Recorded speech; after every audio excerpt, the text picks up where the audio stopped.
Thanks for joining us again. Matty, good to have you back on, mate. An action film, or quasi-action film, as today's episode. We decided to go with a Robert Bronzi film, The Gardener. But before we get to that, Matty, because we haven't seen you in a while, what have you been watching, mate? All right. We've done a lot of Wentworth, which was okay. It was all right. Good show, that. It's getting a bit silly, but it was all right. I think we did 5 or 6 seasons of that. That was a big effort. We've been watching Bump on Stan, which is pretty good. Good comedy. I watched the entire The Mist last couple of days, which I really enjoyed. I watched some of the He-Man. I finished off that second season of the cartoon. That's the one the CGI? No, the other one. The cartoon one. Yeah. I like that one. Yeah. I'm going to keep watching it if that keeps coming up. That's pretty good. I watched The King of Long Island, which was pretty good as well. I like the sentiment behind it. Anything Judd Apatow, I'm happy. Is that the King of Staten Island? Is that the one King with of Pete Staten Davidson? Island? Is that what it's called? Yeah. That one. It was pretty good. Marissa Tomei is solid. She's a really good actress. I'm happy with her, and I think they just do a good job of you've sort of got a few different things going on with him not being able to control himself because he's got his ADD, and just the level of responsibility that he gets when he's sort of forced into a situation is pretty good, and figuring out his roots and all that sort of thing. It's just a good movie. I really enjoyed it. I watched This Is 40. We've been talking about 40ths a little bit, so I watched it. It felt a little bit like a documentary at times. It was pretty good. I really enjoyed that. I watched Day of the Dead, which popped up on Netflix. One? Not the one with old fucking school one. Oh, so this was George Romero. George Romero, yeah. So they're in a bunker pretty much. Essentially, they've got a helicopter and they're isolating and down in the bunker, and there's like the army people versus the others that just sort of want to try and figure out and work slowly and use science, and then the military people just want to kill everyone. So it was good. That was pretty entertaining. I watched Big Mouth. I watched the I think 2 seasons of that, which was pretty good. It's funny. It's a bit off colour a lot of the time, but sort of a bit of shock value is not a bad thing. And I watched the 2018 Texas Chainsaw Massacre, which you guys tore apart. Yep. Oh yeah. How'd you go with that one? I didn't hate it as much as you guys did. I thought it had some good parts in it. I obviously hadn't seen the old one, so I had no emotional connection. Were perturbed by a bloke who was previously on a farm turning up in an orphanage. Didn't irritate me one little bit. Didn't get as bothered by but that. I thought it had some quality when the girl's in the car and all you can see is the rearview mirror. He's like dragging bodies and wearing faces. You know, I thought that that part good. That section was really good actually. And I thought there was you're sitting there going, "Get the gun," and she actually gets the gun, but it doesn't help her. Like it's.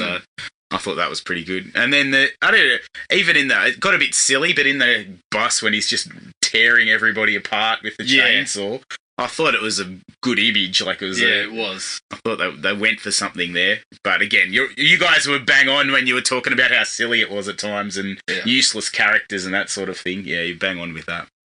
Well, the issue with it is if they'd have done the right thing and actually tidied up the timeline and actually come to a legitimate reason why he was where he was, maybe some of that stuff would have stuck better. But because you've come from the fact that this guy went from being a fucking cannibal out at a farmhouse who's now suddenly lived in an orphanage his whole life and hasn't killed anyone. To living a peaceful, quiet life. What the fuck? I don't understand what pull the old lady has to be able to keep him in the house as well. In check, yeah.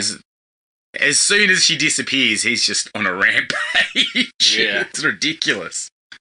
So the motivations are a bit off, but it's the worst business plan of all time. It is. I mean, get your deeds in order, for fuck's sake. They're heading out there unprepared. Oh yeah, by the way, we've got a busload of people coming the hour that you get there. Yeah, we haven't checked any of the houses out.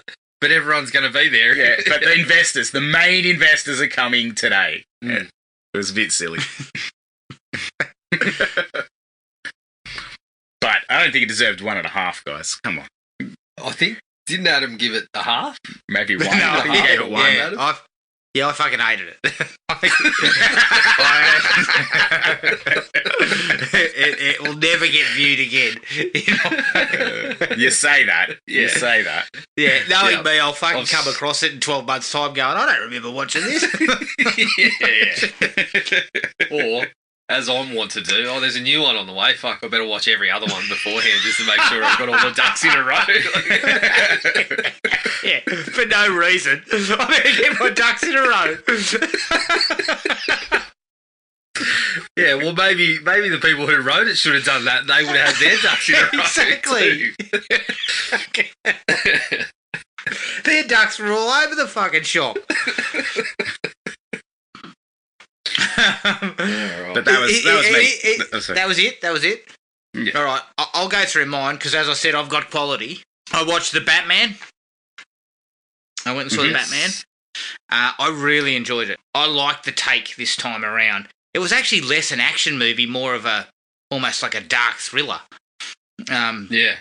Primarily about a detective story. Detective stuff. Yeah. Yeah. I thought Robert Pattinson was awesome. Pattinson was good. And let me tell you something. If someone hadn't told me Colin Farrell was in it, I would have been like, what the... he is absolutely unrecognisable as the Penguin. And Jeffrey Wright is possibly the best... I think the best Jim Gordon they've had. Yeah, well, he gets a bit to do. Yeah. He doesn't get the old Pat Hingle treatment where he stands there going, what the fuck's going on here? Every time you see him. But yeah. And Gary Oldman obviously gets more to do as well, so those two sort of have a lot more to do. I thought Zoe Kravitz was a standout as well. She was excellent. But she was also good. I agreed. I saw it as well, obviously, Adam, and I loved the take that it was not the origin. He'd obviously been doing this for a while, but everything was still in. The Batcave wasn't quite the Batcave yet. He didn't give a fuck about being Bruce Wayne. His whole life was still dedicated to this stuff. So Bruce Wayne was essentially a hermit to everyone in the city. And yeah, I really dug that angle that it wasn't the origin story, but he's still very much developing what's going on. And yeah, I was very happy with it. Absolutely. I'm glad they didn't rehash the origin story. Oh yeah, it was. I think everyone knows it by now, don't we? Very, very smart move by Matt Reeves, because we've seen that it's been done to death. This movie was coming not that long after a couple of other Batman pictures which weren't very well received. So, there could have been a sense of Batman fatigue almost, We're getting sick of this shit. We're seeing it every fucking couple of years. So to go on a slightly different tangent, go back to the whole idea of Batman being the world's greatest detective, and some really cool things near the end that I actually felt he'd led up to really nicely about kind of where Batman was going to once this movie's over. It's a prime example of, some of the things he's done are very different. Some of the Riddler, for example, is different to how we've seen him portrayed before. But he clearly understands the material, and so he's making those decisions conscious of what people know these characters as, which is, sometimes we just get it. We've spoken about some video game movies and comic movies and things where they just get it and change it, and you can't see a reason why. He clearly knows the history. He knows the Batman material. So the changes that he's making, they fit. He made some really good ones that I was quite surprised by, but really happy with, to well-established stuff. But the thing was too, taking the Riddler in that direction it worked. I mean, there was nowhere... Yeah. Fuck, mate, we don't need Jim Carrey humping the air again. No. We don't need any more joygasms. We've had plenty of them. Exactly. So to take it in almost like a serial killer element, that fit perfectly with where he was going. And it fits, like I said, he's changed the character, but he still had that need to demonstrate to everyone how fucking smart he was and to be the intellectual superior and all that sort of stuff, which is true to the character. Yeah, exactly. So I really loved it, and I'm really looking forward to what they do with it, because I believe this is a trilogy type of setup as well. Yeah, I think he's got plans. That's right. So I'm comfortable with where they're going based on what they showed. I also went and saw Uncharted. Yes. Look, I'd say it was sort of middling. Some of the action scenes were all right.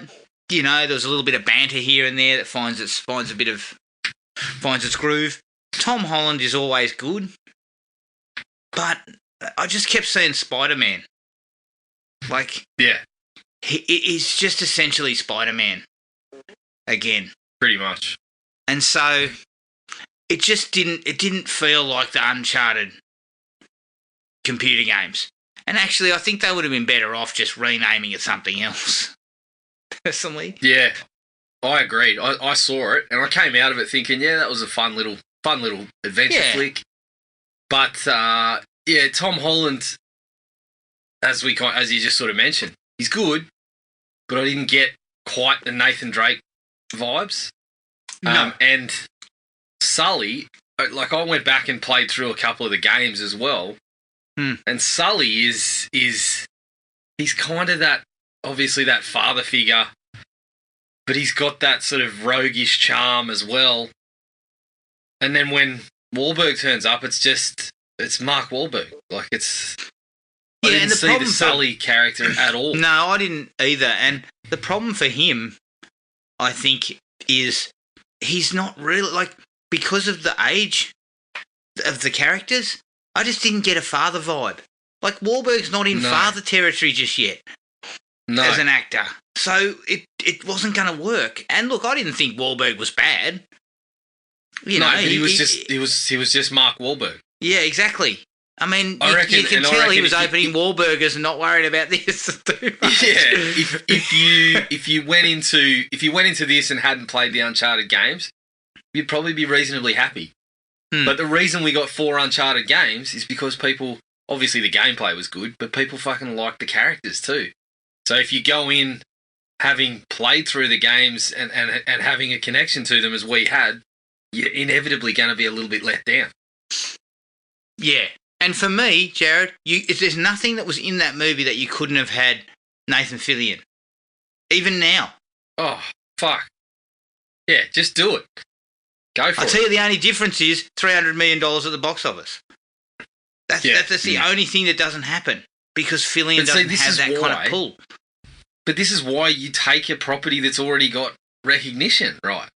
Like, the Uncharted games sold so many fucking copies that are you really going to be that down on the box office if you cast? You're still making decent box office, and if you needed to cut the budget a little bit with Fillion, well, you do, because you're not paying 20 million squid. You hedge your bets. You go for one of the big names with the character, but you also go for one that maybe isn't so well known, but is going to fit the character better that was sort of established.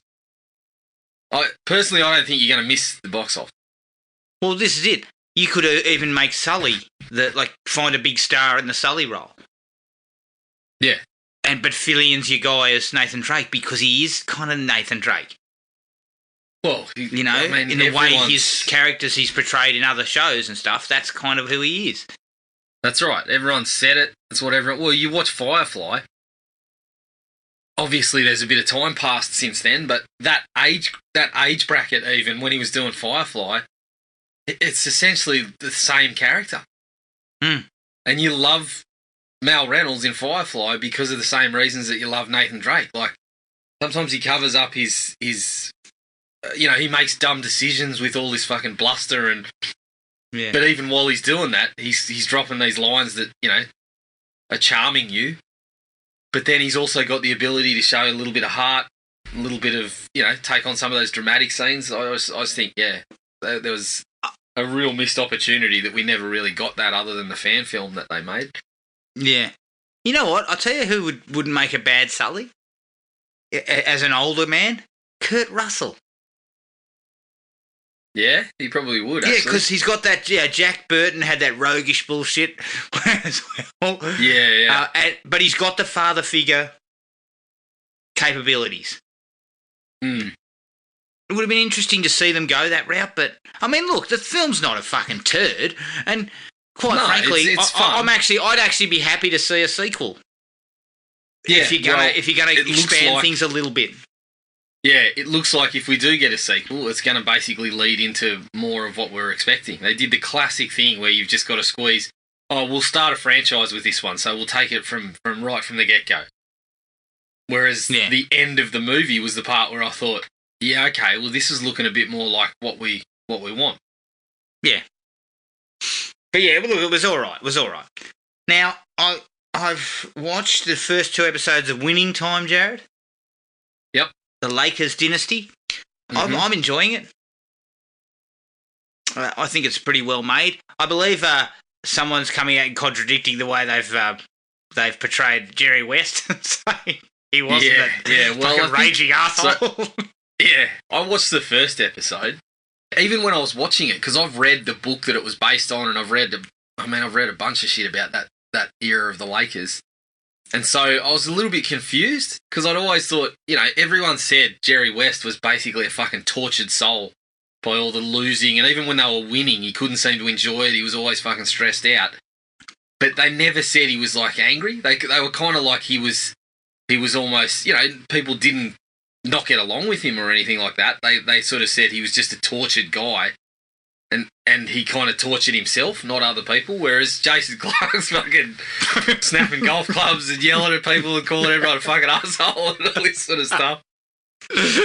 And the other part is they also portray him as, like, it's a very quick portrayal early on, but they almost portray him as not being able to spot talent in Magic Johnson.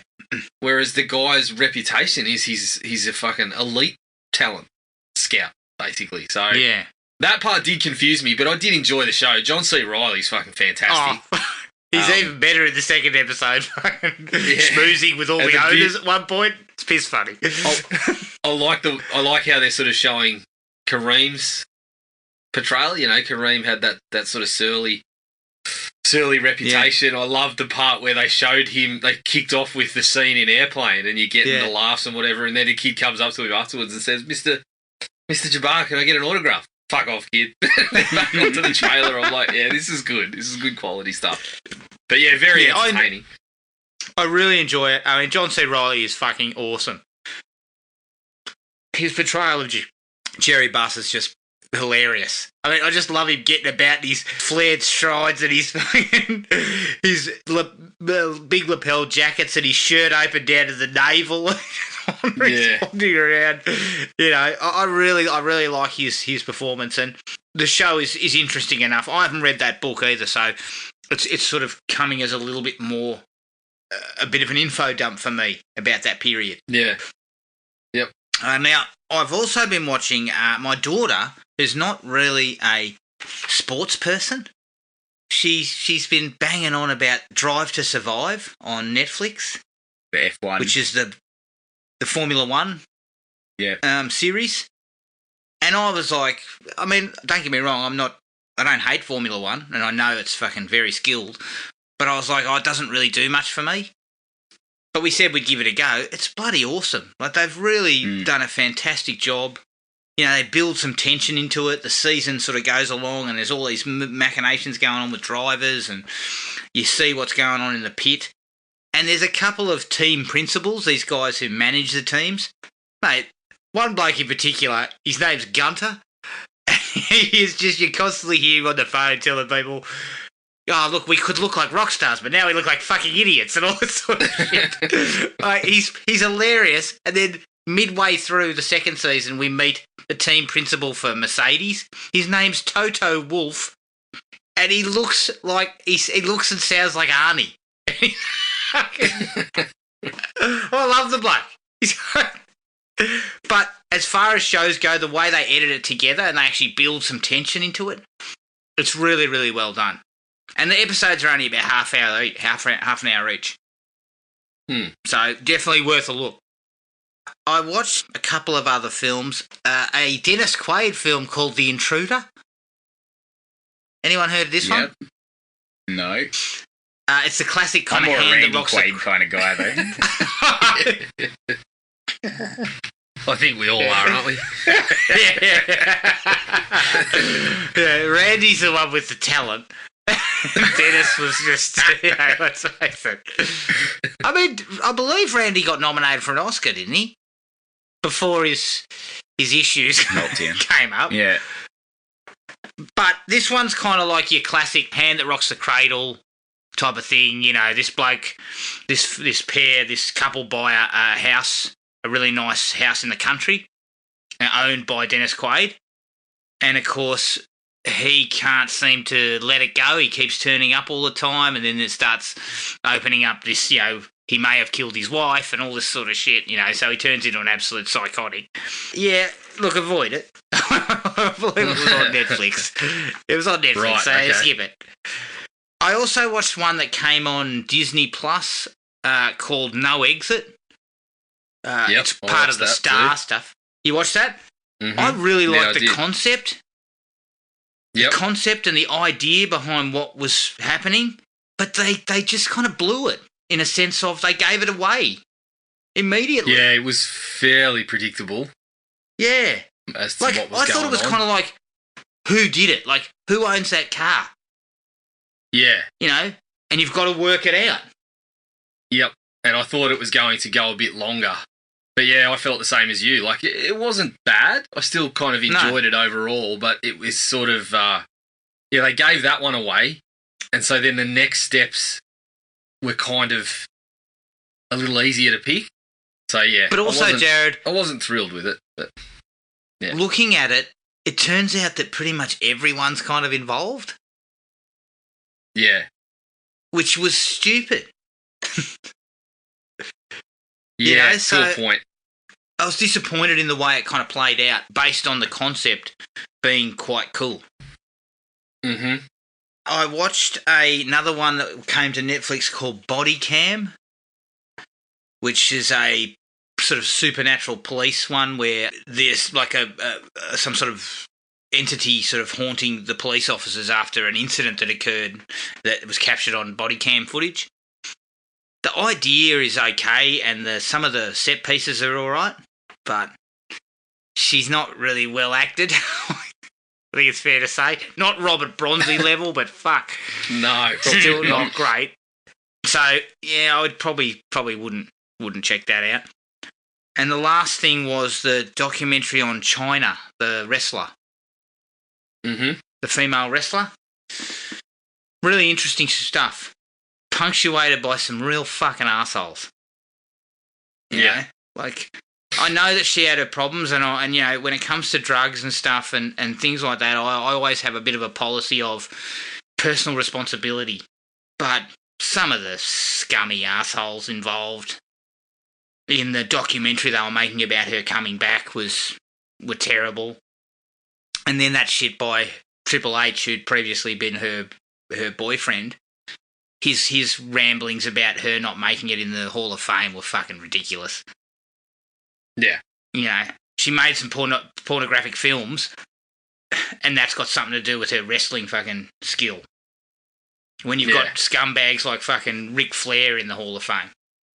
I watched this one as well, and as I said to you, the era that she was wrestling, Vince McMahon was putting the toes over the line as much as he could. Like, he was putting women in as little clothing as possible and having bra and panties matches and things like this.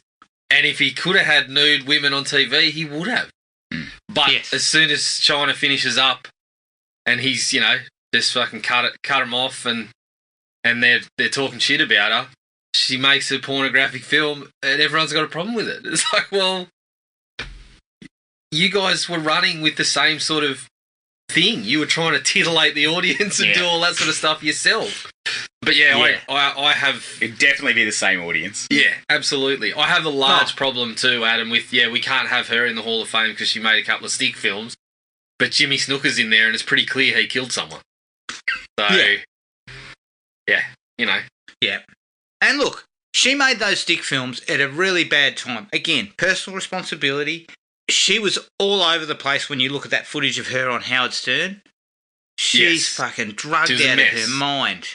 And she made that stuff, as the sort of doco kind of pointed out, Jared, which I thought was really sad, was she was desperate for family.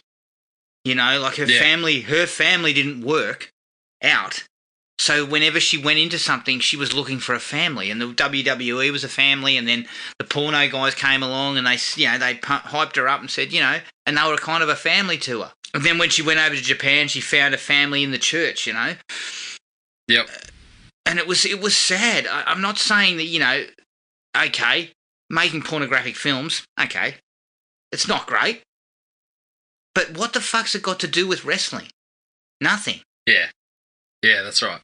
If And we let's not flicked forget, people from again- these Hall of Fames for their personal actions, there'd be no one in them.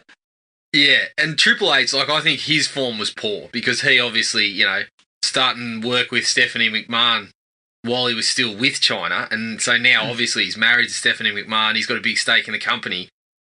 So he's coming out saying that sort of shit, and it's He's defending the company. Yeah, he's defending the company, but it's like you're partially responsible for what happened to this woman. Like, in the sense that I think his situation, there hasn't been a confirmation of this, but I reckon he's behind the scenes saying, cut her loose, which is why there was never really a negotiation when she was still hot stuff in the business.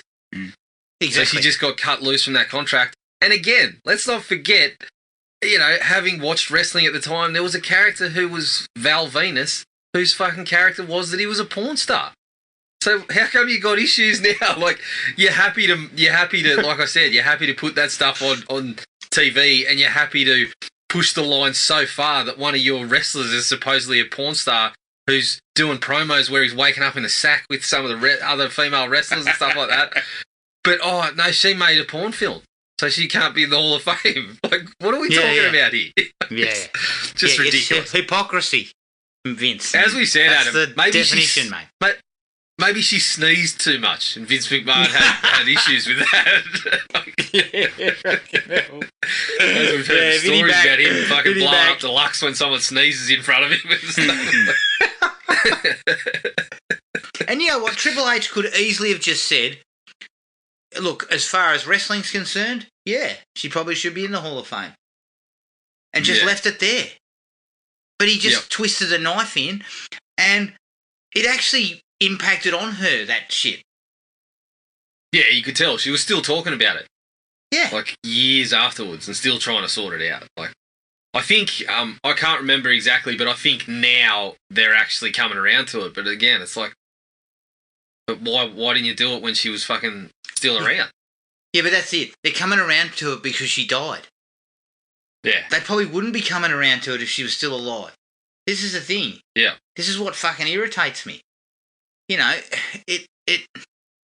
can't, and I believe, is it Vince, there was a guy who was speaking on the documentary, you said, is it Vince something? He was a writer? Vince Russo. Vince yeah, Russo. Vince Russo. And he's like, how many felons are in the Hall of Fame currently?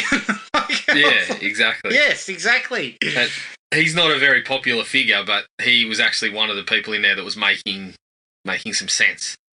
I'll tell you what, though. Again, Adam, Mick Foley, the best man in the business. Oh, he came off fantastically again. It's funny that you see him in his wrestling days and he's portrayed as this bit of a Dumbo who can barely string a sentence together, but then you put him on the wrestling docos and he still looks the same. He still looks like he's just been dragged fresh out of the forest or something. But he's super articulate with what he's putting across, and really well spoken. And it's fucking, it's kind of funny to watch. But yeah, it just looks like he's just a genuinely good bloke. The simple fact of the matter I saw him on Porn Stars on that where they're selling his stuff. Yeah. And he came down, had a chat with this mega fan, and the guy was like, I don't think I can sell this now. No. Yeah, he just seems like a good bloke. And the way he sort of spoke about her, and then he came out and saw her while she was still alive and she was doing a signing and that. You know, he actually seemed to give a shit about her. And that, you know, the worst part about the entire doco, or the most despicable part, is those blokes making the documentary couldn't have given a fuck about her. They were not interested in her. I mean, one guy was fucking popping pills with her. Yeah, well, his He- interviews, it she looked had a- like he's still doing it. Yeah. I mean, it was only He was one of looking the all over three the place guys and he who was had talking 100 any miles an sense. hour. Just Yeah. horrible. The fucking people. I mean, they're bloody. They're just they're vultures. Hmm. And this is the interest of the guy who was her manager. He just came off as a real scumbag. Yeah. But it was a solid doco. Definitely worth a look. It's on SBS On Demand. Yep. And that was it for me, Jared. What do you got? Right. You better buckle up. I've got a fair bit. fair bit here. Subspecies So, 1 through 4. Well, don't go too early. Obviously, I did watch that China doco. I watched Uncharted, No Exit. I watched The Batman. I also watched the series, The Batman, or some of the series. They finally released that on Blu-ray, which is it's a funny one. It's another animated series, kind of from mid-2000s, and it's got all these really quirky kind of takes on all the characters. So some of them are just awful, but some of them are pretty interesting. So that's been fun to check out with the kids. I watched Tubi had a doco called Texas Chainsaw Massacre: The Shocking Truth, which was kind of a bit of a behind the scenes on the first few movies. I think they got up to about Next Generation, chatting about some things, which was cool to watch, especially in the wake of kind of checking them all out. Had some interviews with Toby Hooper and a number of other people on there. Escape Room Tournament of Champions. Oh, I checked that. I'm about to watch that too. Was that any good? Yeah, it was okay. If you enjoyed I liked the first one. Yeah, I don't think I don't think I enjoyed it quite as much, but it was okay. Again, similar sort of thing. The elaborate escape rooms are where the kind of excitement and the thrills are going to come from. So, Adam, as I said, you went a bit early. Subspecies 3. I checked out Subspecies 3, so I was still going on to the full moon, kind of the full moon bent, and I'm actually also listening to Charles Band's autobiography at the moment, so that's definitely worth a listen. Good entertaining stuff. Sticking on the full moon features, I watched Doll Man. So, if you ever wanted to see a film, I mean, the concept's all right. The little alien turns up on Earth and he's kind of like a rugged cop and whatever, but when he turns up on Earth, he's fucking 12 inches tall. I mean, the concept's good, but if you ever wanted to see it done with that particular character never interacting with anybody else because they're doing it on the cheap, this is your movie.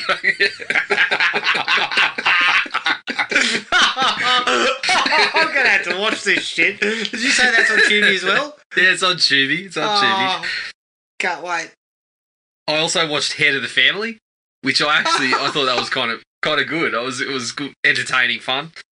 So I did, I got 3 more full moon features knocked over there. There's plenty more lined up too. So I watched one on Shudder, Adam, called The Boy Behind the Door, which I'd heard a little bit about.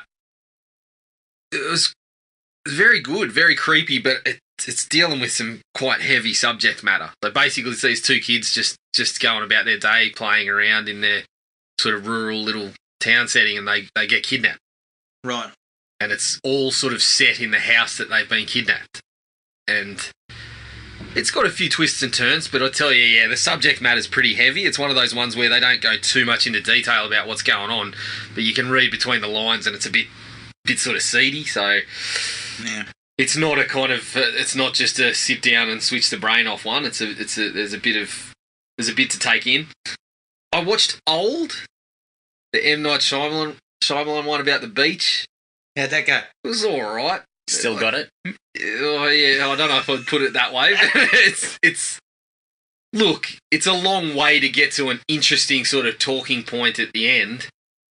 But there's bits prior to that are just fucking hilarious. Like where the kids are sort of, obviously everyone knows what's happening in the movie, so I'm not really spoiling anything, but as the kids are aging on the beach, they're still talking like kids, which provides a couple of laughs. And then there's one part where the kids fucking quite clearly gone from about 5 years old to about 15 years old.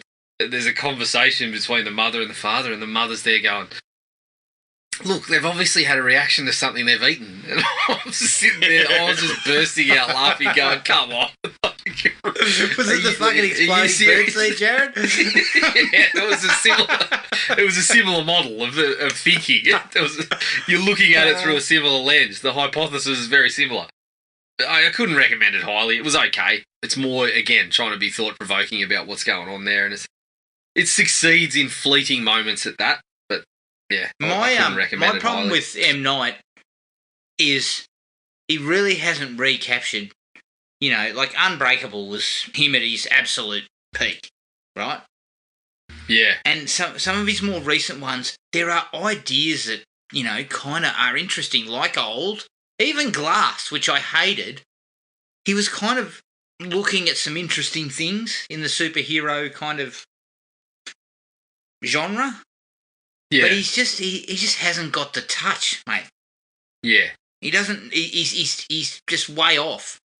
His films at this point are the equivalent of someone who, in a conversation, is making a reasonable point, but they're just being a fucking long-winded bloody gas bag about it, and just it takes forever. Yeah. By the time they've got to the point, you kind of want to exit the conversation. Pretty much. That's where I feel like he's gotten recently. Adam, I got onto a bit of Cynthia Rothrock as well. Martial Law. I believe this is one that you watched. Martial Law with Chad McQueen as well. And let me tell you something, mate. Fucking, they should have spent more time with Cynthia Rothrock instead of Chad McQueen and his half-assed fucking karate skills. Yeah, she's obviously, when they get into the fight scenes, you see her work and it's impressive. Mm.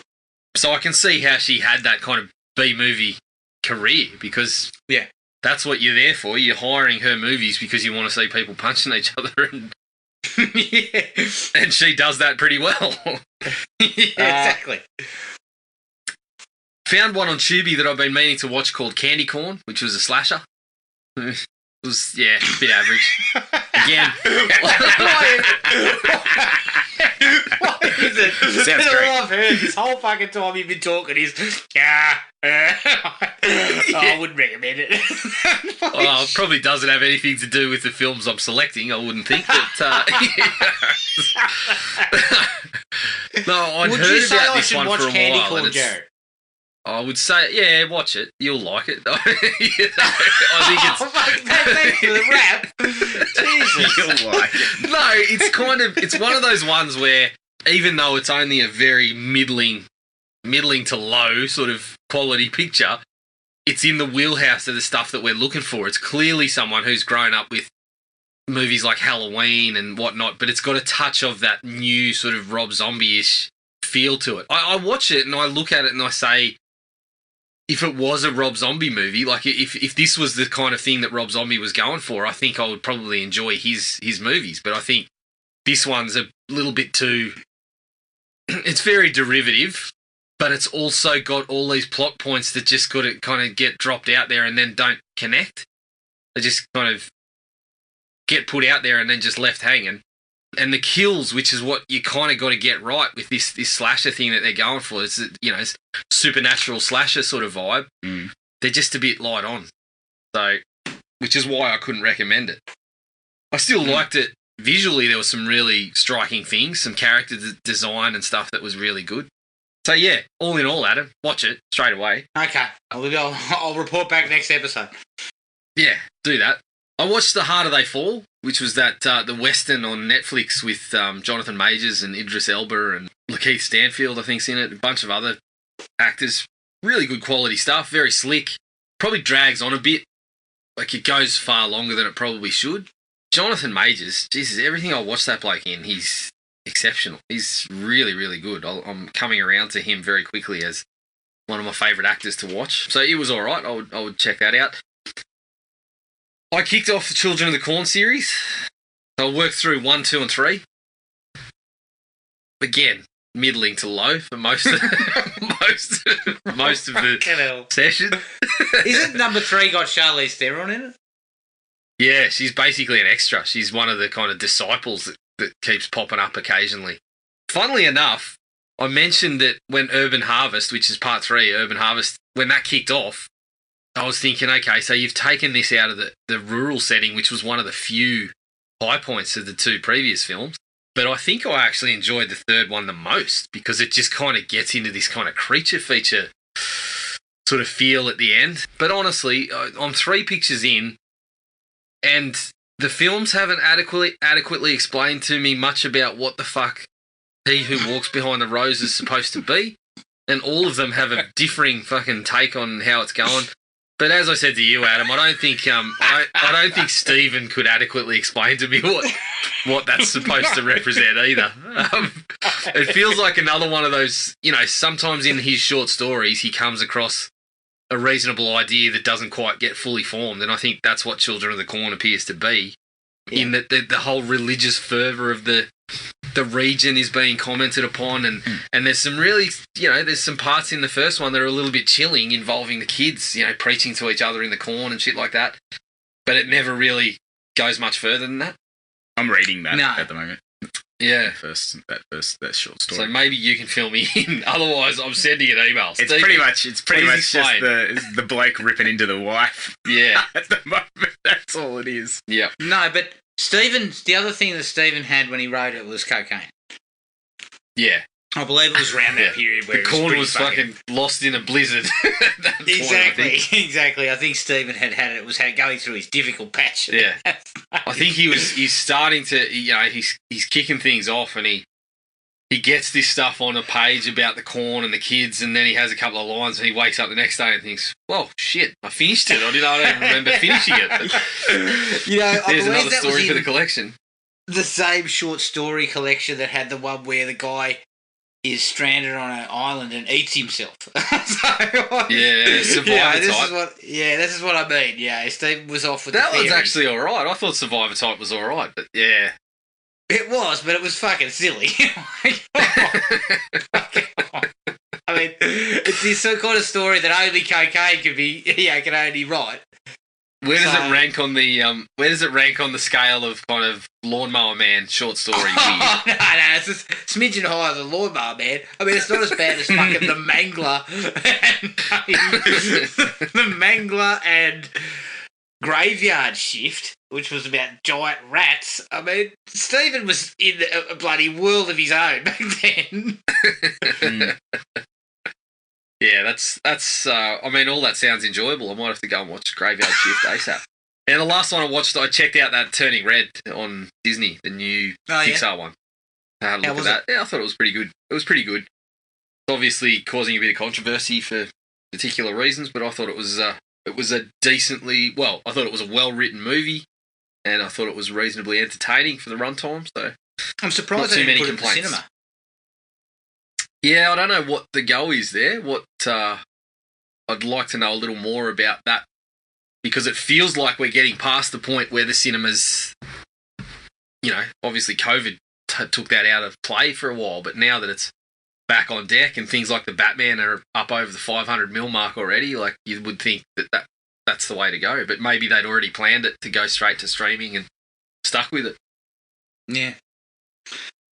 All right, let's take a break. Here's the trailer for 2021's The Gardener.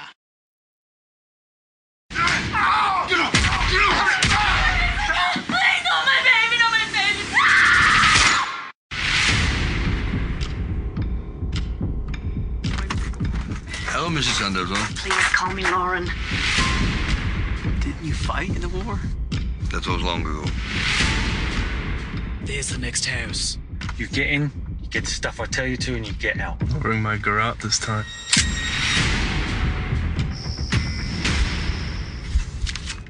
Let's do it.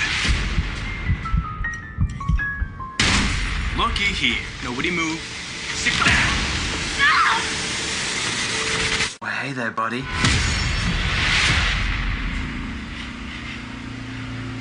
Now, why are you running?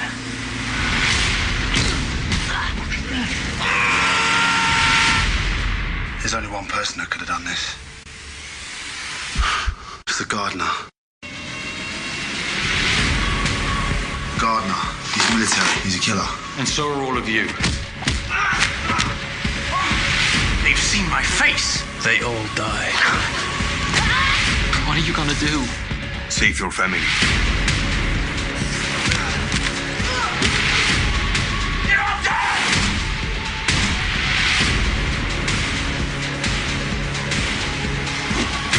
If you want something done properly, do do it yourself.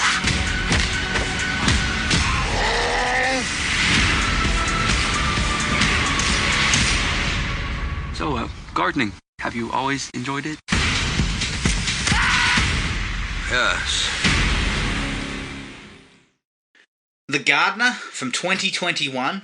It's produced and directed by Scott Jeffrey, who directed The Curse of Humpty Dumpty, and Rebecca Matthews, who directed Cannibal Troll. The story was by Jeff Miller, who wrote Axe Giant, The Wrath of Paul Bunyan, and the screenplay was by Ben Demir, who wrote Bring Him Back Dead. It stars Robert Bronzi as Peter Duras, Gary Daniels as Volker, Nicola Wright as Lauren, and Jake Watkins as Justin. I couldn't find a budget or a box office for this.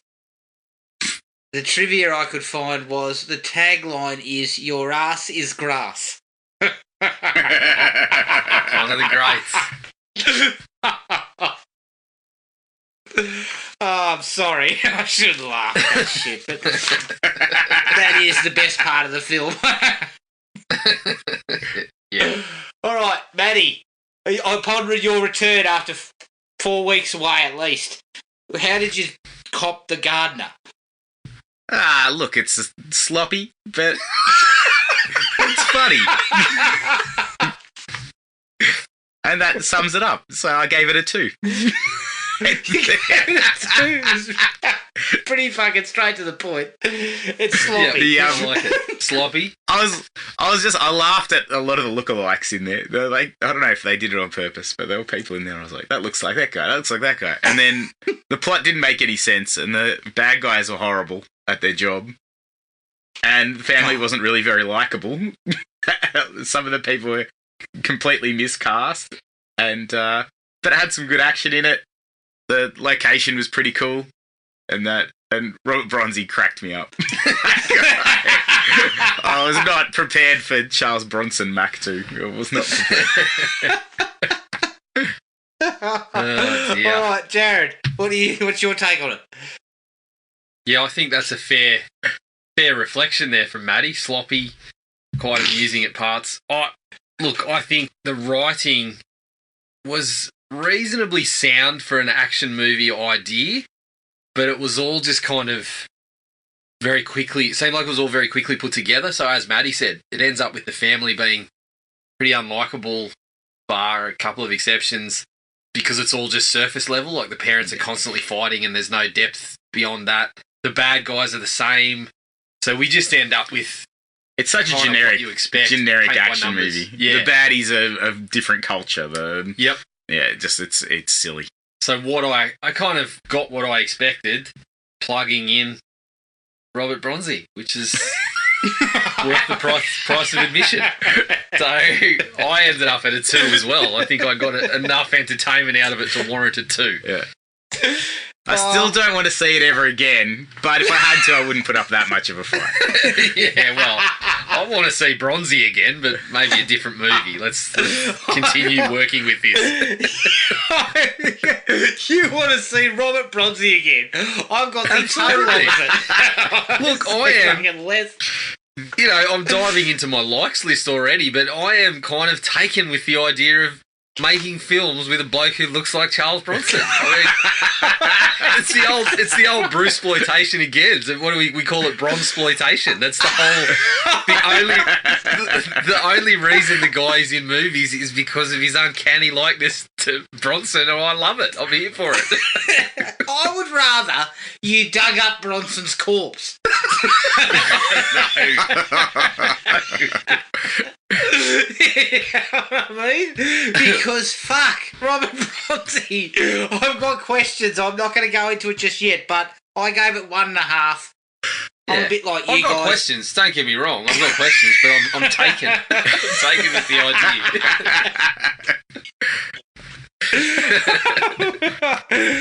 It's kind of unintentionally funny, and it's kind of brimming with that kind of B-movie kind of stupidity. It has higher aspirations, I kind of think. You know, it seems to be pretty well made, if you know what I mean. It's got a decent sheen about it. It's not a absolute kind of turd. but it just fails to deliver on any of that. It takes way too long to get to Bronzi kicking some ass. And, I mean, there's a fucking sequence that I'll get to it, but oh my God. It's Robert Bronzi. I mean, his performance, to say it's fucking wooden in that sequence is fucking being very nice and generous to the bloke. Oh, man. I gave it 1.5. It livens up at the end, which I liked. Can't argue with that. It does actually liven up a little bit at the end, and there's a bit more action. But, you know, if you're going to give me like a schlocky B action movie, get to the action straight away.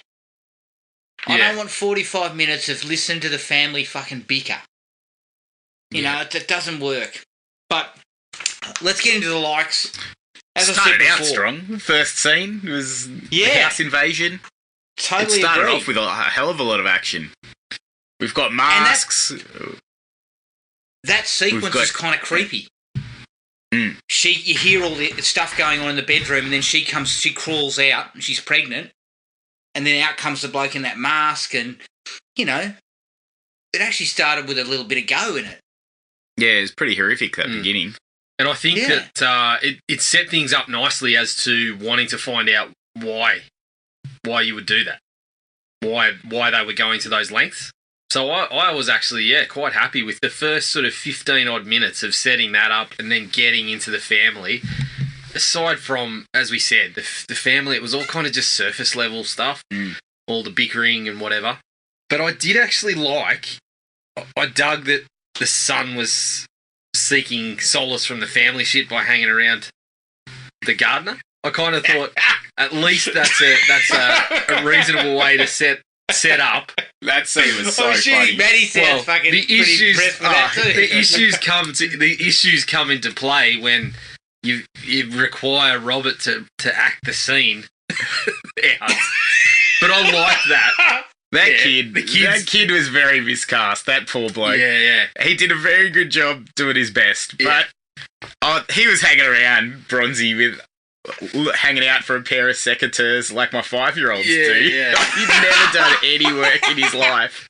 But the thing I liked about it was you could cop that he would do that because he just didn't want to be. Yeah. He just didn't want to be inside listening to shit that was going on there. So he was fucking walking outside, and who's there? And just this bloke to talk to. So our you're gardener saying happens to have a striking resemblance to Charles Bronson. I might go and have a chat to him. Yeah. So but you think he wanted to avoid the shit that was going on in the house by listening to the shit coming out? Mate, he did not want to have a bar of the maid. He did not want anything to do with the maid. Shit, I mean, I've got plenty to say about her down the track. But the thing about it is, the you fact can that she buy got that- shot. I like that in the writing part, they're at least trying to say, okay, well, let's fucking set some shit up as to why you would want to care for anybody in the film, why you would want to invest in any of the characters. I'm like, okay, well, at least they tried to go there. Yeah. Again, kind of surface level stuff. And as you said, Adam, after 5 minutes with Bronzy, I'd be saying, shit. Is there any? Can I go up on the roof and clean the gutters while you stand out here or something? That acting was amazing. The kid cuts one twig with the secateurs, and Bronzy's like, good. I burst out laughing. That's positive reinforcement at its finest. Oh, yes. That was fantastic. Yeah, well, if I'd have sat there with the gardener for 10 minutes listening to that shit, I would have been talking to the fucking brick wall over in the corner. Because, mate, he was... look, we'll get to it because I'm going to really tear him a new one. Yeah, we're still trying to be positive. We're still in the say something nice section here, are we? Exactly. Look, it's quite well made, and as I said, it has an actual professional look about it. There's some decent shots. The camera work is pretty handy, and the location is kind of nice. Yeah. And also, I think you sort of mentioned it, the design of things like the masks and stuff like that works pretty well. Yeah. Did Did they sit around gone into designing their masks together? I think they might have had a little paint session or something. It's arts working and their crafts. masks out so they know which one was which. But yeah, I felt that stuff was reasonably solid. Gary Daniels, welcome presents Ripping for Nick. me. He's still in very good Ripping shape for a it. bloke who's 60. Christ almighty. Still holding up reasonably well. Yeah. His acting isn't, but Yeah, I was saying he hasn't been to any acting troupe groups or anything like that, but he's hit the gym. He's not out of place. So as I said, and welcome ultimately, presence. He's got a skill set to bring to the piece. Daniels is kind of like almost a cameo. He's barely in it. Yeah, he's not in it for long. He does like 3 scenes or something. Yep. As I said before, thank God somebody shot the maid. Yeah. I don't. She was, pardon my French, but a cunt of a character. Yeah, I absolutely. mean, all she does is just go, "Oh, don't bring your fucking dirty shoes in here." Yeah. Don't bring your shoes in. Then she's telling people that's not my job. I'll be saying, well, fuck off then. You don't have a job there. You know, Why all am I you've done is paying piss you? and moan since you've been here. That's the first corner I'm cutting if I'm in financial crisis. Yeah. Yeah, exactly. right. Oh no, I'm cutting the she garden was first. Alright, kids, get a broom. You're taking over. Just a rampant pain in the ass. Oh. Yeah, and second is the gardener. As soon as you go out and see, oh, jeez, I heard you say my son was pretty good at trimming the hedges there. So, see you later. We need to save a couple of dollars. Yeah. Pack up your shit and Leave the secretaries. I didn't mind the guy getting his hand mangled by a lawnmower. That was good. Yeah, I like that. That was good. Although there was some CGI blood in there, and that's not on. Yeah. Yeah, it was mangled CGI hand all at the the way end. through. Yeah, he looked he like got he had cleaned a up. hand like Chris Elliott in fucking Scary Movie. He's gonna go, yeah, better use my strong hand. Oh wow. Yep. Oh man. Yeah, that was probably it was one of the few times in there where they tried to spice up the punch on. There was like Yeah. there was still a bit of that, and you know there was some questionable timing there from Bronzi holding up the shovel and things like that. But the mower was one of the few times where they thought, okay, well there's something else here we can bring into it to. So that was pretty colourful, wasn't Pump it? things We're up going a to little get his attention. We're going to get the gardener's attention, and then it turned into an. They thought they had it covered, and they didn't. Yeah. Yeah. At least it livens up in the final 20 minutes. You know, there's a couple of shootouts, there's a couple of decent punch-ups, and some other assorted shit in there that, you know, if I'd have been asleep, I would have woken up to this. Does Bronzi's face liven up at all? No, fuck no. No. He's that. Oh, mate. Those bloody things on Mount Rushmore are more fucking more animated. animated than Robbie Bronzi. Yeah. I like the nail gun booby trap as well. As soon as the action started kicking off. No, but it wasn't a nail gun. It was a staple gun. Staple gun? I It thought it was a didn't nail hurt gun. the bloke. Yeah. I needed a little was more of fucking that. stupid. That's a warning shot. I felt like that was a warning shot. If it was a nail gun, maybe it would have been better. Yeah. I felt If like, it- I didn't mind that either, but I needed a little more. I wanted to see more of that sort of stuff. Yeah. I was Home okay Alone. with that too. A bit more Home Alone. If the bloke won that many medals, sure he knew how to rig something else yeah. up as well. Yeah, that's right. Well, that was the idea. definitely of it, had the wasn't it? Wasn't it advantage. like, wouldn't you think that you'd take the Rambo sort of template? He's Well, on. that's He's in the kind of- gardens and the grounds of this house, and he's setting traps for these people. Mm. Wouldn't that be where you'd go? Choke someone out with a hose. run some petrol through the sprinkler and light them up. Or Yes, Yeah, yes. that would be cool. That's what we need. No, we should remake this movie. We'll call Bronzi and see if he's available for the Gardener 2. We'll say, here's he's the available. ideas we should be going A with here. self-propelling lawnmower. I can't believe I didn't see anyone get whippersnipped at any point. I didn't I know. Opportunity snip missed. it to the face or anything like that. Opportunity missed. Oh, mate, they really did. They should have leaned more I mean, into that just- kind of stupidity. Yeah. Yeah. We don't need a fight in the kitchen. Just keep it in the garden. Yeah, I reckon that's where they should have ramped things up a little bit. Yeah. Go to Bunnings, check the garden tool section and see how you can work it in. Shoot the staple gun at the roof of the greenhouse and let it cascade with glass. Yeah, there's all these magnificent ideas that would have just propelled this into cult classic territory. Yeah, and unfortunately they didn't go with that. Although I did like when he snips the bloke's Achilles tendon. Yeah, that was gross. That was cringeworthy. Bad luck, mate. It was. Although he seemed to be still able to get around all right for a bloke who had his Achilles tendon snipped. Yeah. Yeah, he could still throw a punch, couldn't he? Yeah, and he was still engaging in the blue. Mm. And my last one was the final fight between Bronzi and Daniels and that third guy is actually the best one of the film. Mm. Yeah. It actually is pretty well choreographed. I thought it could have gone a little bit longer because I was the same. I enjoyed that one. Yeah, and I mean, I think Daniels might have a background in martial arts and stuff, so he kind of looks comfortable delivering all that stuff. And Bronzi, to his credit, at the very least, can take a beating well. Yeah. He Still doesn't show it on the face. he definitely throws a punch like I No. would. He's it's a bit of a full body swing. Yeah, I believe he's a haymaker man. credit. I think he supposedly has a bit of a background in the stunt. But you can't see it on the screen. Probably why he made his way to the main screen. Yeah. Someone else needed to do the stunt work. Yeah. He got a promotion. He was so bad, but they felt bad because he looks like Charles Bronson. They made him the main actor. That's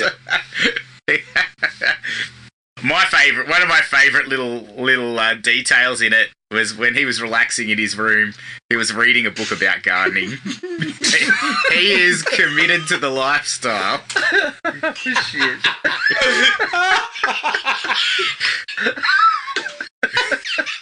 He has no downtime. It looked like a photocopied pamphlet as well. I laughed out loud at that. What I loved about that is he was also shirtless, so he's giving us a little bit of beefcake along with his Yeah. They raised the temperature A up a hefty bit. slice of Bronzi there. I think it would have been good if you had him flicking through the latest bloody Ryobi catalogue or something. That would really reinforced where we were heading with his character. They could have got some commercial money into pump up the.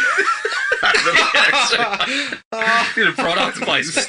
Stop pumping up Sony. We'll get an Apple. We'll get a Ryobi deal going. A project like this is just begging for it. This is the thoughts they should have had. They should have had all these thoughts going into the movie. There was a couple of sequences like that where I laughed heartily, where they said something and they just literally did it. Like, as you said, he's in bed, he's reading a fucking book about plants or flowers or something. And then just before that, he's having his dinner and previously told us he's a vegetarian. He's just fucking eating a bowl of raw fucking vegetables. He's not even... And I also like, in the same vein, he picks up that picture and then you look at it and he's already spoken about his parents. And by the look of it, you're like, yeah, so clearly that's his mum. And then he goes, good night, mum. Yeah, as an audience member, I've already read between those lines that you've provided me.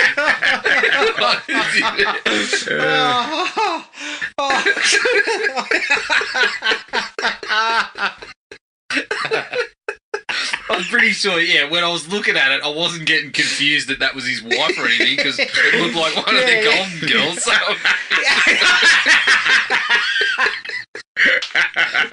Or the Bronze Girls in this case. Some of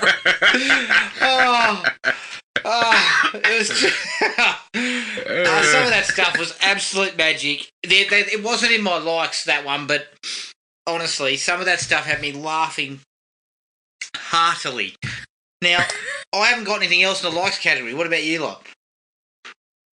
Yeah, not really. Not that I can think of. Still just the whole idea. I mean, there's the conversations going around so much now about, the ethical kind of stances on bringing people back to life via CGI performances and stuff, and I'm sitting here going, does anyone have an ethical stance on this one? Not. I have. I got a stance on it. But there's part of me that just absolutely loves the idea that this bloke is making movies for no other reason than his stunning resemblance to a bloke who used to make movies. There's something I just love about it. And if you shaved the moustache off, you wouldn't be able to tell a likeness. I know we kind of briefly spoke about this, Adam, but my question is, if you're going with that, does he need to be dubbed with a sound alike? Because I think he does. Yeah. Not that it's going to help with the acting performance, but because that's what they did in, having seen more than one Bronzi film, which I'm almost embarrassed to say that. You are not. In Death Kiss, he was dubbed with a Bronson sound alike, and it worked better, I thought. Did it? And I feel like if that's what you're going with, if your whole thing is, we want you to think this bloke is Charles Bronson and we're going to make movies that Charles Bronson would have made, I think you got to do it. Look, I'm going to kick the dislikes off with my scathing critique of Robert Bronzi, but the difference between Bronzi and Bronson is, yes, Bronson made a lot of shit. Like, the end of his career, he was making shit. Like, he was making your Death Wish 4s and that kind of rubbish, right? He was in the canon thing. But in the right circumstances, with the right people, Bronson made a couple of genuine classics. Like, he's in The Great Escape, he's in The Magnificent Seven. You know, he's got a couple of real classics on that resume. And his gruff kind of demeanour in that works in those films because they were ensemble pieces. And so you needed Bronson for a specific role. Okay? Yeah. This bloke... All right. His face doesn't move. Like 90% of the time, his face is just deadpan, even when he's getting his ass kicked. Oh, I saw a couple of hairs on his mustache twitching a couple of times. He looks like the just Terminator. Yeah. You know, like but I the guess Terminator films.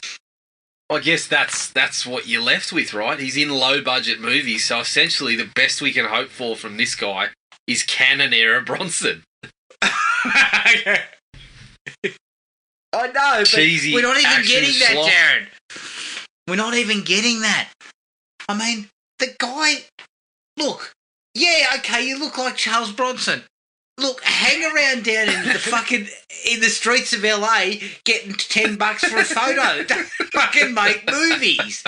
You're dismissing how important the likeness is. I completely disagree with this. I need a Bronson lookalike running around in canon era Bronson film type there. I'm all for it. Okay, I'm with you strongly then. opposed. Something needs to counteract the juggernaut that is Marvel and DC. Put it at a big budget. We need low budget. Bronzy picture. Look-alike Bronzy movies. We need people who look like deceased famous people to run around in cheap movies. You know, there's some old skeleton sitting around going, "When's Clint gonna just drop off? I need Clint to drop off." Yeah. I could make a couple of movies out of this. Look, man. His accent is also so thick, I couldn't understand what he was saying in a lot of didn't need moments. to. No, it wasn't worth listening to, I'm sure, but...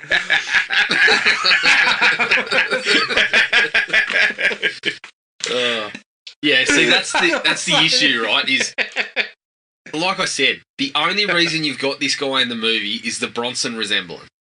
Okay, so if you're gonna do that, then you got to dub him to sound like Bronson because that's your whole selling point. So I'm not saying, we shouldn't have people in movies with a different accent than I've heard before. But in this case, you kind of have to do it because that's your selling point, is that this guy is Charles Bronson.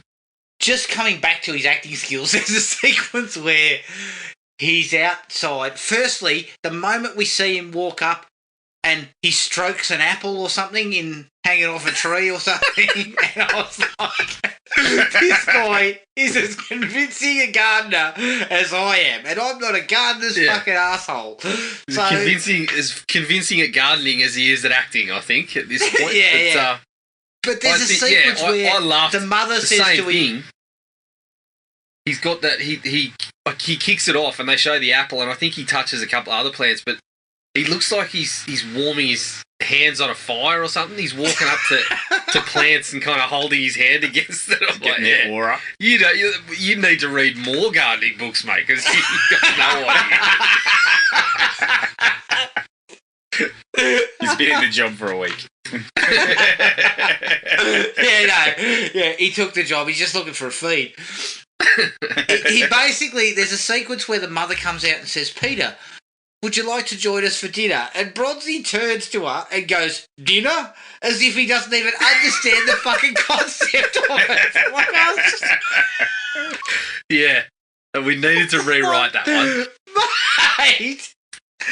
Yes, it is a meal. We put some food down in front of you. That's what it is.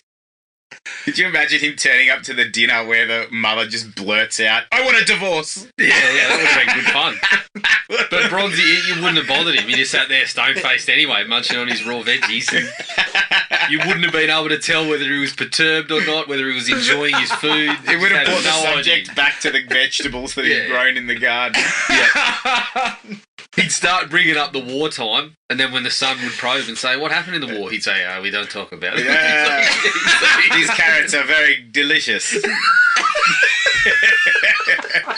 Great carrot. It's good year.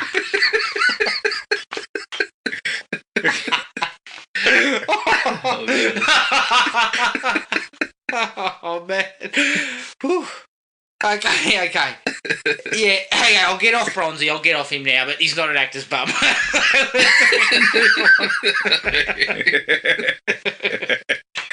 It's a bit uncomfortable when he was beating that woman up, though. Yeah. They picked a woman that was like 5 foot. She wasn't prepared for this. No, she wasn't prepared to run into Bronzi and his haymakers, which he throws ad nauseum. Now, one of the big problems for me, technically, is the way the film's edited.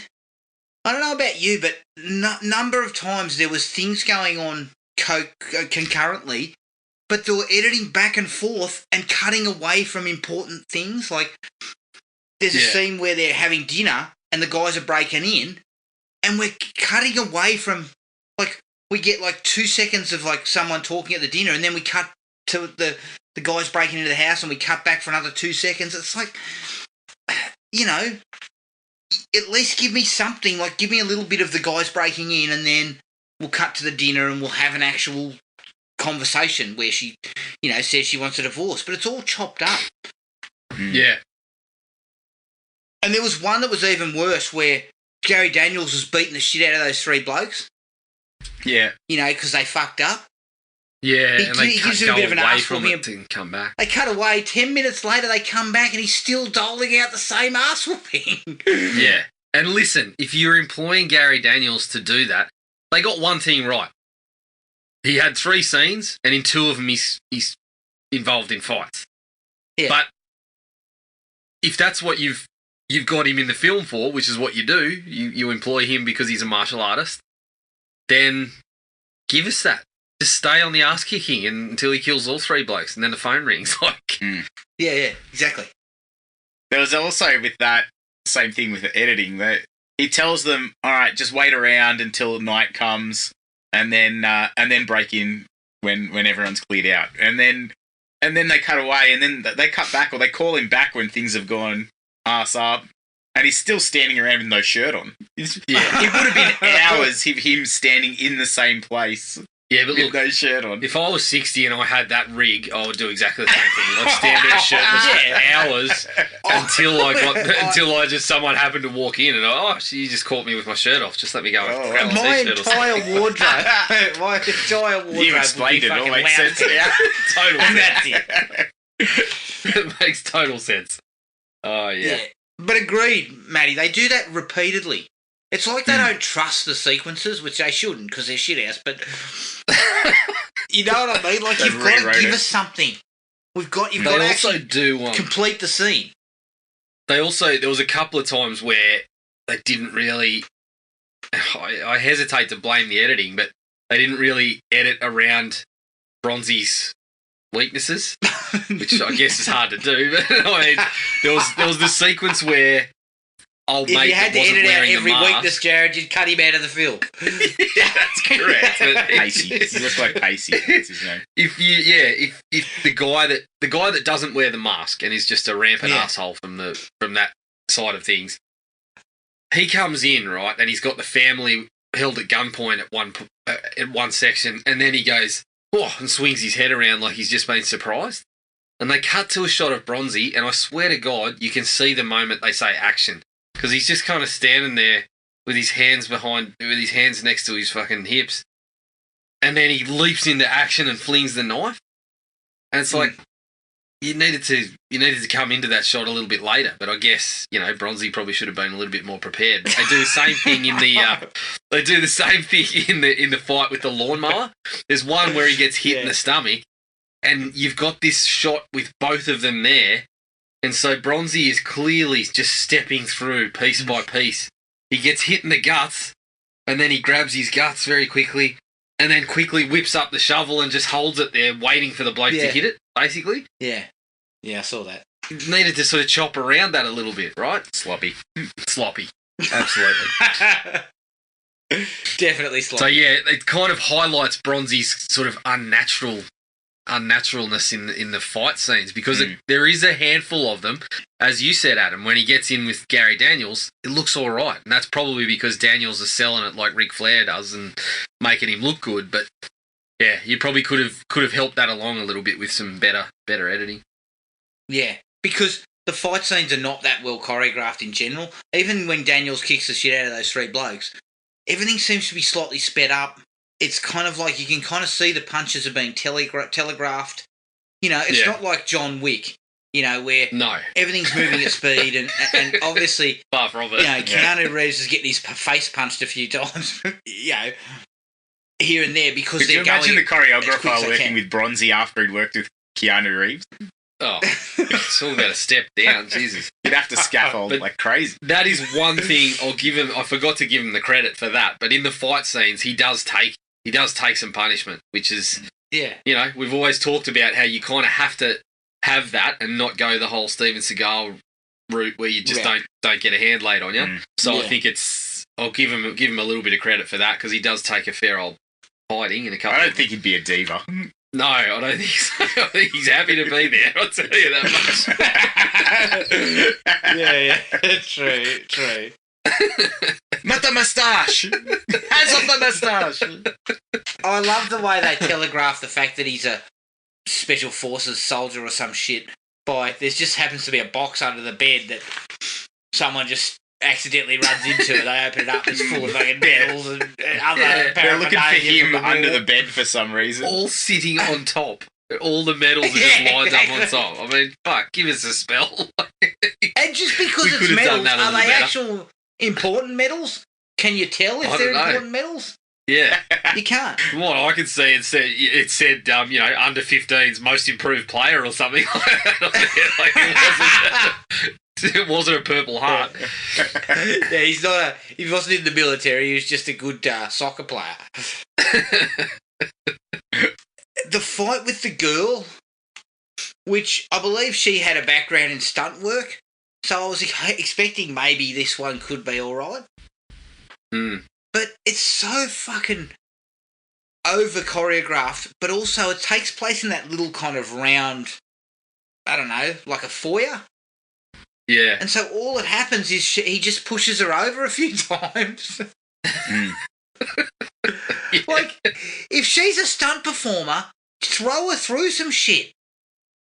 Yeah, like, bash her around a bit. Like, if she's came through a stunt background, she can handle that stuff, then do that. It's like they didn't really that's the perfect think time. about... The perfect time to pull out the Ryobi or something like that. Give her some work. Get the old pressure washer and just... That's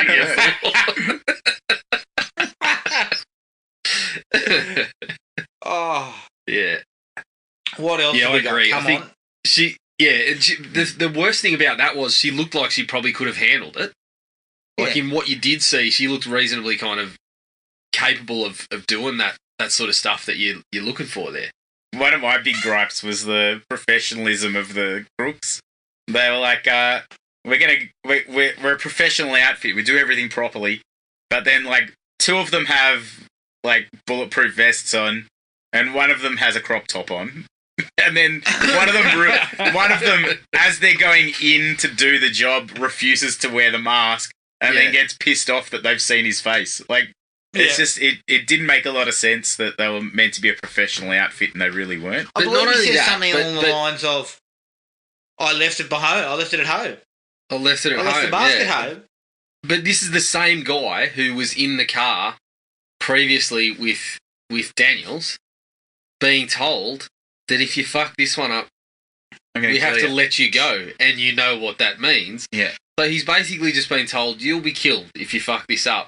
But he still continues to, that part where he said he left it at home, I got the sense that, this is what he's looking for. He's talking about, I want to bring my garrote or whatever. He just wants to kill him. That's what he wants to do.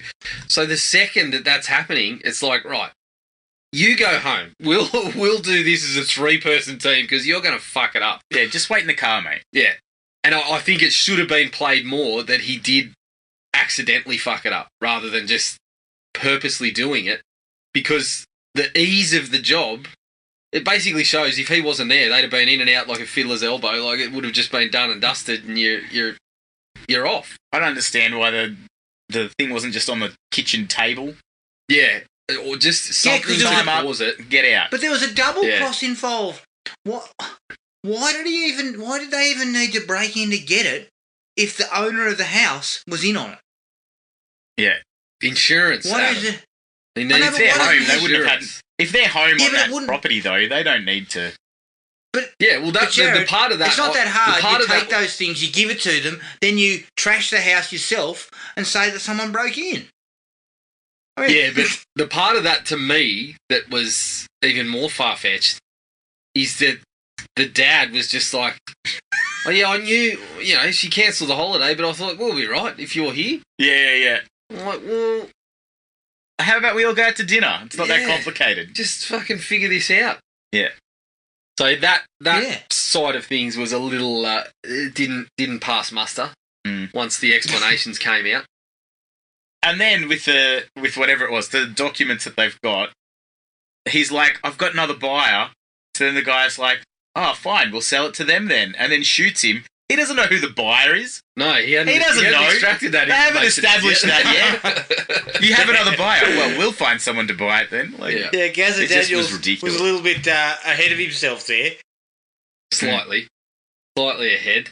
A lot of that shit made no sense. Like, if you're going to give me a double cross that Dad's involved, don't make him such an asshole, because Yeah. you don't really care.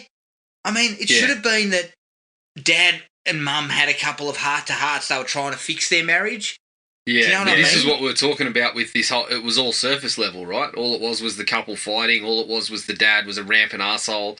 All it was the guy that was fucking everything up was doing it on purpose because he just wanted to kill someone. Like, there was never any kind of any further depth put in, which, as you just said, Adam, if you establish that relationship a little better and you actually feel sorry for the bloke that he's in this situation, even though he fucked up, that's You possibly where don't see you- it coming a little Yeah. bit. And what about the girl? That stuff was ludicrous. How she was leaving to go and see a bloke, then she comes back and we get this ridiculous exposition via mobile phone where he just says, please come back, and she just writes cheater in. Cheater. Yeah.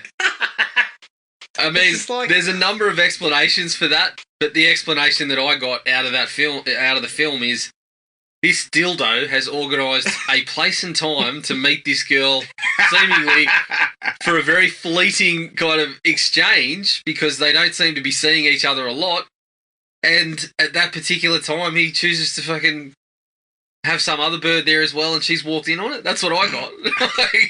Unless he's let her know. Yeah. Well, that's what I think. Let her know. Oh, yeah, by the way. Preparation, I think mate. they were meaning to go with something like that, but the way that it plays on the screen is you've organised a place and time. She's turned up. You're with someone else at that exact place and time. Yeah. Oh, sorry. I'm double booked. That was the most emotion we got out of Bronzi when she'd left the mobile phone and the keys in the house. Yeah. Oh, fuck. Fuck! No. Okay. Not only that, but isn't that the time? Isn't that around the time when he starts talking about himself in the third person? Yeah. Starts out, Peter Peter is here. Peter is here. Peter will help you. I think Bronzi might have got confused as to which character he was. So he was trying to tell her that there was another character called Peter that was here who was going to help them.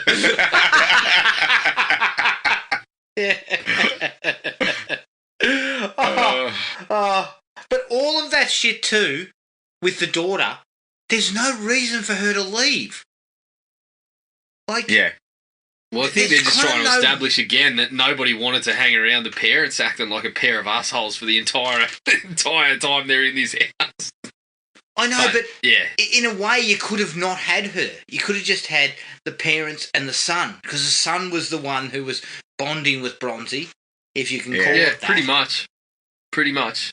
They wanted to include that awkward sequence where she was about to get raped by the guy who'd been shot. Oh, yeah.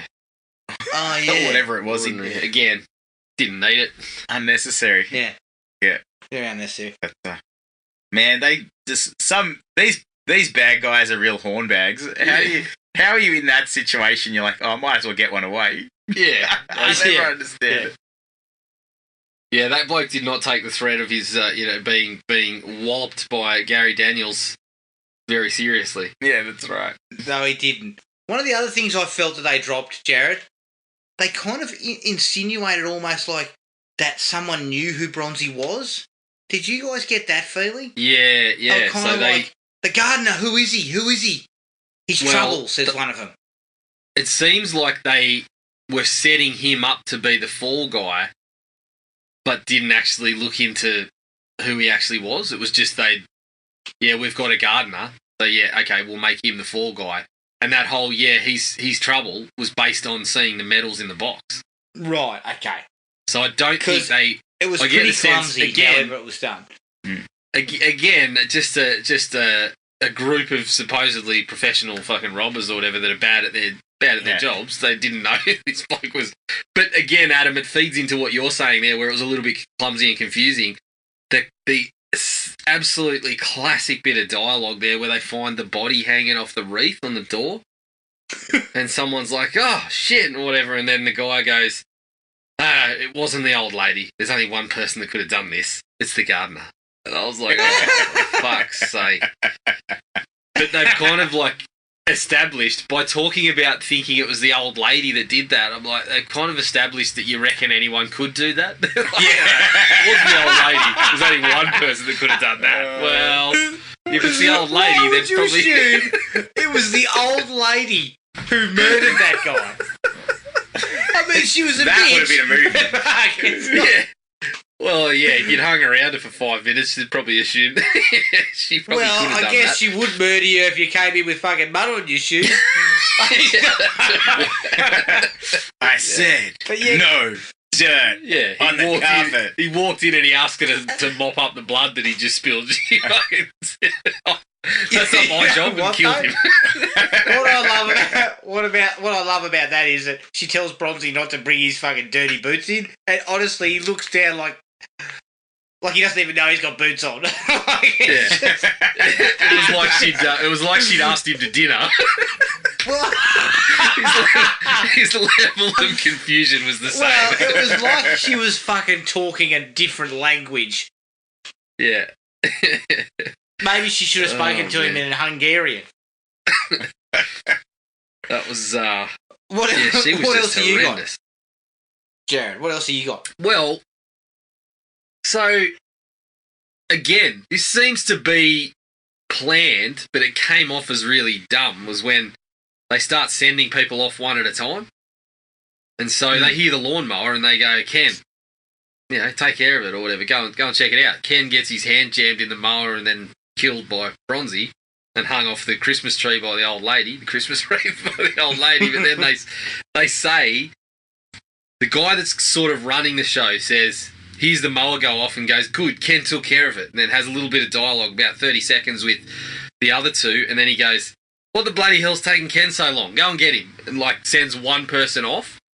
But then at the end, you get basically told that he knew what had to happen.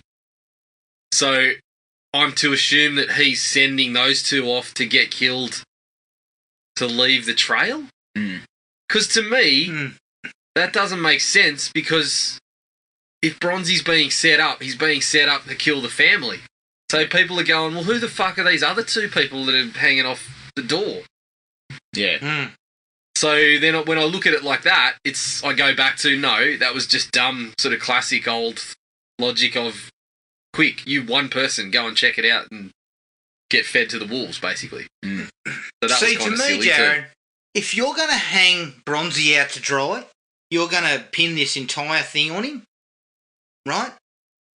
Yep. When you break into the home, you subdue Bronzi first, don't you? You subdue Bronzi and make sure you got him under control, because you know he's your patsy. So you're going to have to leave him somewhere. I guess the sense of it was... You stab the dad in the leg with a pair of garden shears and walk off? Well, I think the thing was they wanted to get in and out. Bronzi claims, I've got no knowledge of this, but he's the only one that was in the house. Whereas if he comes with a story, I was tied up, whatever. Which again doesn't make any sense. Yeah, Well, so But let's be honest, I think Jared, he would not basically be they're able to just convince anybody of that story. no, it required any storytelling or any emotionless acting. face. Yeah, but I think that was the thing, right? They just wanted to get in and out. Bronzi's left holding the bag. Police turn up, whatever.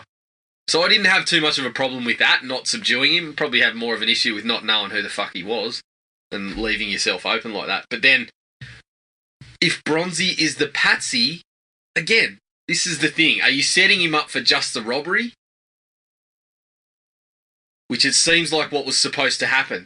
If that's the case, and old mate's killing him with guns that they're fucking brought to the scene or whatever... Yeah, I don't know. It's just it gets too messed up for me. The dad makes a comment about trying to hang the gardener out to dry. Yeah. And then when they're driving to the hospital, they're all in the car together. Yeah. That would be the most awkward conversation. Yeah, that's right. But Bronzi chooses to talk about goulash in that one. He decides that's the time to tell us that next time we make a goulash, vegetarian's better. I'll teach you how to do it. Okay. Isn't goulash got meat in it? Yeah, goulash got meat he's in it? veggie. He's soy goulash. It's a veggie goulash or soy goulash. But yeah, it puts this fucking spotlight on, well, why did the dad have you there? If his whole plan was, we get these fucking things, we get out, I come home, I say, this is missing, I call the police and I say, I think it was the gardener. You being home and putting yourself in the situation, again, fucks that up. Yeah, but again, Jared, I come back to, you hand the items, you're the father, you hand the items over to this Gary Daniels and his crew of morons. They don't have to break into your home. You then go back into your home, you bash the place up, you say, I've been robbed. You don't have to put a patsy in place. You don't even need to bash robbed. You don't even need to bash the place up. Because they got what they wanted. The crew didn't bash the place up until Dildo had his mask off and decided, which was his plan all along, basically. So essentially, all you need to do is hand the shit over to Gary Daniels and then lie to the cops and say we got broken into. Yeah. That's it. Same thing. You don't need to put... When they're tied up, just go, what do you want? You can have whatever you want. Just leave my family alone. Yeah. Is this what you want? Here you go. Take it. Get the hell out of here. Don't shoot anyone. That's all we want. Yeah. But this is why... You don't need to hang the gardener out to dry. Yeah, you fucking saw my... Yeah, I don't know. It just gets too mixed up. It feels like they put too many pieces in play that weren't fully kind of worked through. Yeah, it's a classic example of trying to overcomplicating what should have been fairly simple. All it should have been, the father should never have been in on it. It should have been a home invasion because it was a rich man's home that might have cash and allegedly there's a safe somewhere. And Bronzi takes him out. Yeah. I reckon that's all what it should have been. With. But no, they had to go. They had to get more complex. They also messed up the whole stakes of the piece. We already talked about like how the family dynamic just didn't work because it was all too kind of just one note. And so in doing that, it seems like they hung it off that first scene. Okay, they killed a pregnant woman. So you're supposed to say, shit, these guys are very dangerous. They're ruthless. They're very, you see what they're capable of. But then when you get to the family, the stakes never go beyond that because everyone that is put in danger and is ultimately put in danger is an asshole. I mean, killing the maid was a fucking relief. We didn't have to listen to her anymore. And then the dad is the only other one that's shot. Everyone else is rather unscathed. Mm. See, to me, if you wanted to raise some stakes, is you shoot the daughter. Right? You don't have her leave. She's tied up. And then old mate, the loose cannon, shoots her. But you're raising the stakes. You're saying that now that everyone's on the block. You know, this guy, he can't be controlled by the rest of them. And he's just killed the daughter, and anything could happen now. So go down that route. Mm.